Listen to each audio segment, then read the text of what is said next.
নমস্কার। Awareness with দাসজিতে আপনাদেরকে স্বাগত জানাই।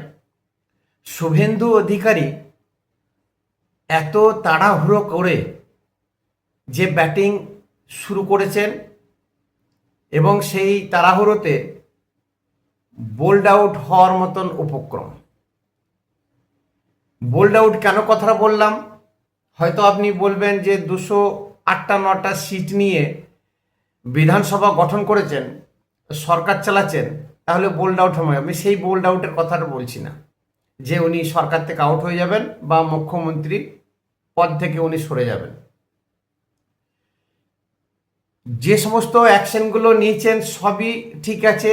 তার কারণ 49-50 বছর ধরে যে পাহাড় প্রমাণ দুর্নীতি বা লণ্ডভণ্ড করে রেখে দিয়েছে 34 বছর বাম অপশাসন এবং তৃণমূলের মমতার যে অপশাসন, সেই শুধরাতে তাকে আগামী 10 থেকে 15টা বছর লেগে যাবে।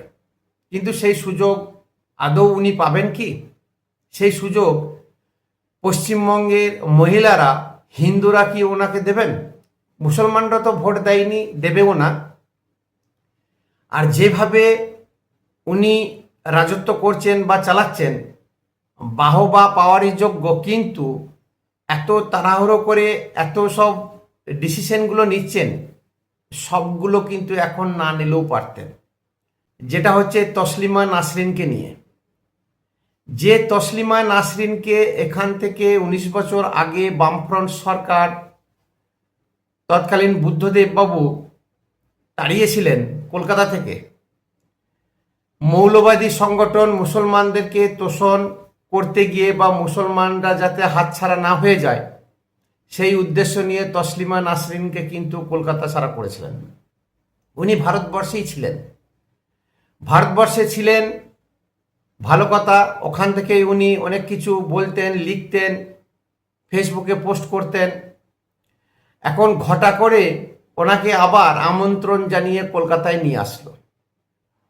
এখন কলকাতায় নিয়ে আসলো, কেন আনলো বা আসবেনই বা কেন না কেন, সেটা প্রশ্ন থাকতেই পারে, আসতেই পারেন। কিন্তু তসলিমা নাসরিন, আমার যেটা ব্যক্তিগত অভিমত, উনি তো ভারতের না, ভারতের কোনো বড় লেখিকা না। উনি একজন বিদেশি বাংলাদেশের লেখিকা, নারীবাদী লেখিকা। এই নারীবাদী বা ফেমিনিস্টের জন্য বাংলাদেশের যত মৌলবাদ আছে বা মৌলবীরা মৌলবাদী সংগঠনকে দেশ থেকে বিতাড়িত করেছিল, সম্ভবত 1994 সাল। যে তসলিমা নাসরিন, উনি মুসলিম মৌলবাদী নিয়ে লিখেছেন, সেখানে নারী স্বাধীনতা নেই, ছিল না। বা যে সমস্ত মুসলিম কান্ট্রিতে উনি ঘুরেছেন বা যত মুসলিম কান্ট্রি আছে, বিশেষ করে কোথাও নারীদের স্বাধীনতা নেই। তারা নিজস্ব অভিমত, তাদের বক্তব্য পেশ করেন না। এইসব বিষয় নিয়ে উনি তুলে ধরেন বা ধরেছেন। আমার বক্তব্য হচ্ছে, উনি যদি নারীবাদী হন তাহলে বিশেষ করে একটা সম্প্রদায়, মুসলিম সম্প্রদায়ের ওপরই কেন লিখবেন? মুসলিম নারীদের ওপরই কেন লিখবেন? কেন হিন্দু নারীরা কি নির্যাতিতা নন? খ্রিস্টান মহিলারা কি নির্যাতিতা নন? বুদ্ধিস্ট, জৈন বা যে সমস্ত ধর্মাবলম্বী আরও আছে, নারীরা কি সেখানে খুবই সুরক্ষিত? এই হিন্দু জাতি নারীদের নিয়ে উনি একটিও কথা বলেননি, লেখেননি বা বলছেনও না। যে হিন্দু নারীরা সে সুপ্রাচীন কুপ্রথা এখনো পর্যন্ত বহন করে চলেছে, বিশেষ করে দক্ষিণ ভারতে এবং মধ্য ভারতে অনেক জায়গাতে দেবদাসী প্রথা এখনো চালু আছে। এই একবিংশ শতাব্দীতে এইসব জিনিসগুলো কিন্তু আর মানানসই নয়। এটা পুরুষরা, বিশেষ শ্রেণী পুরুষ, তারা বলপূর্বক এইসব কাজগুলো করিয়ে থাকে। পশ্চিমবঙ্গে গত 15 বছর ধরে মমতা সরকারের আমলে যত নারী বিদ্বেষ বা নারীদের উপরে অত্যাচার হয়েছে, সন্দেশখালির মতন ঘটনা, সেখানে শাহজাহান, সেলিম, জাহাঙ্গীর, আকবরদের নাম থাকলেও তার পিছনে কিন্তু বহু হিন্দু তৃণমূল নেতা ছিল যারা দিনের পর দিন মহিলাদের ওপরে অকথ্য অত্যাচার চালিয়েছে, ভোগ করেছে। কামদুনি, পার্ক স্ট্রিট থেকে শুরু করে এরকম বহু জায়গায় আছে, যেটা পরবর্তীকালে দেখা গেছে বিভিন্ন পঞ্চায়েত প্রধান তার পঞ্চায়েতে একটা আড্ডাখানা বা মহিলাদেরকে নিয়ে ফষ্টি নষ্টি করার মতন যে ব্যবস্থা, কলকাতা কলেজে, ল কলেজে যে নারী ধর্ষণ, প্রত্যেকটি কলেজে যে র্যাকেট চালিয়েছে, সেই নিয়ে তসলিমা নাসরিনের কাছে খবর থাকলেও কোনোদিন একটা বাক্য কিন্তু ব্যয় করেননি। ওনাকে সংবর্ধনা দিয়ে রাষ্ট্রপতির মতো বা রাজ্যপালের মতন বডিগার্ড দিয়ে যে এখানে নিয়ে আসলো, সেই তসলিমা নাসরিন কি বিজেপির কোনো কাজে লাগবে?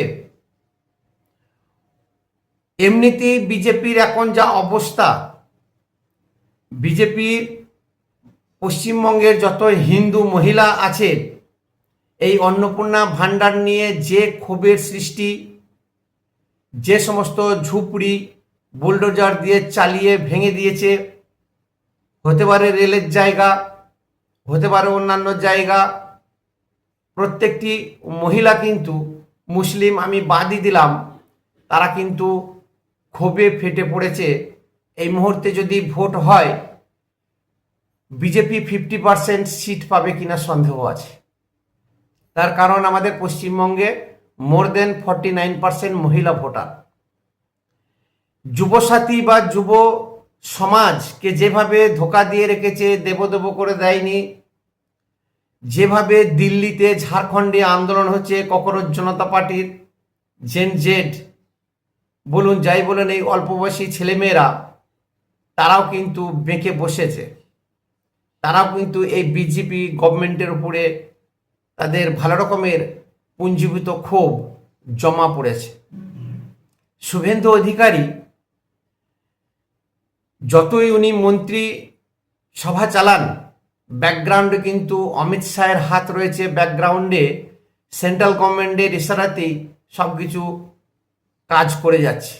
যে তৃণমূল এমএলএ, এমপি বা কর্মীরা, মন্ত্রীরা শুভেন্দু অধিকারীর বাপান্ত করে ছেড়েছে, সকাল বিকাল গালাগালি দেওয়া, বিজেপিকে গালাগালি দেওয়া, সেই মানুষগুলোকে নিয়ে বজ্জাত সুদীপ বন্দ্যোপাধ্যায়, রচনা ব্যানার্জি থেকে শুরু করে যত টিএমসি লিডার আছে, হট করে গিরগিটির মতন রং বদল করে তাদেরকে নিয়ে মিটিং করা, পোস্ট দিয়ে ছবি তোলা, এটাও কিন্তু জনসাধারণ ভালোভাবে যেমন নিচ্ছেন না, বিজেপির নিচুতলায় বেঁচে কুচে যতগুলো কর্মী আছে তারাও কিন্তু ভালো করে নেয়নি। এই মুহূর্তে পশ্চিমবঙ্গের বিজেপির অবস্থা কিন্তু খুবই খারাপ। আর এই সুযোগে সিপিএম, বামফ্রন্ট তথা তৃণমূলের যত তাবেদার লোক আছে তারা কিন্তু খেপাবে, এটাই স্বাভাবিক ব্যাপার। লোক খেপাবে, এইভাবে হিন্দুদেরকে যেমন খেপিয়ে রেখে দেবে, ঠিক তেমনি তসলিমা নাসরিনকে রেখে বা ডেকে নিয়ে এসেছে মুসলিম সমাজও কিন্তু তাদের গাত্রদাহ শুরু হয়ে গেছে। তাহলে তসলিমা নাসরিন চুপচাপ থাকবে না, সে তার নিজস্ব বক্তব্য, নিজের যে কাজ করার জন্য এখানে এসেছে, বাঙালি সমাজ বা মুসলিম সমাজকে উত্তেজিত করার জন্য, বোমা ফাটাবার জন্য, সে কিন্তু সেই কাজগুলো করে যাবে। এক কথায় তসলিমা নাসরিন যেমন মুসলিম সমাজকে খেপাবে, তেমনি বামফ্রন্টরা হিন্দু মহিলা জাতি বা হিন্দু যারা যে সমস্ত উপভোক্তা আছে বা যারাই আছে, যারা সিপিএম পার্টি থেকে, টিএমসির এরকম অনেক বাড়ি থেকে বিজেপিকে ভোট দিয়ে জিতিয়েছে, তারা কিন্তু মুখ ঘুরাবে এবং তাদেরকে খেপানোর কাজ করবে সিপিএম।